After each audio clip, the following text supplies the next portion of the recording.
অনিন্দিতা প্ৰিয়ম শৰ্মা। মই আজি সাধু গাবলৈ ওলাইছোঁ। সাধুটো হ'লে ফুল হয় ক্ষমা কৰি দিব। কি সাধু কথা? কি সাধু কথা ক'বা?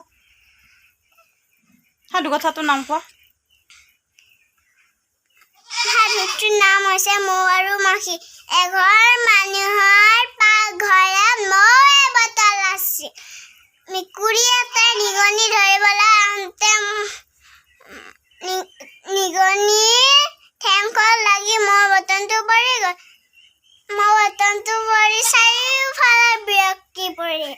কোবাৰপে এজাক মাখি আহি মৌবোৰ খাবলৈ ধৰিলে।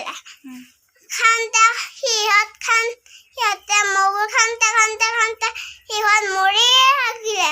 পাপ পাপ পাপ কৰিলে। তাৰপিছত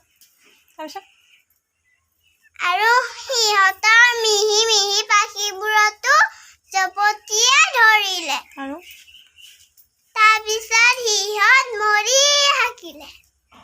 আজি সাধুটো ইমানেই।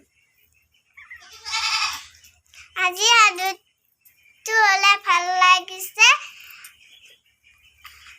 লাইক কমেণ্ট কৰি দিব। লাইক কমেণ্ট ছাবস্ক্ৰাইব কৰি দিব। ধন্যবাদ। নমস্কাৰ, মোৰ নাম শ্ৰী অনিন্দিতা প্ৰিয়ম শৰ্মা। মই আজি গীত গাবলৈ ওলাইছোঁ। গীতটো হ'লে ফুল হয় ক্ষমা কৰি দিব। এইখনে গাঁও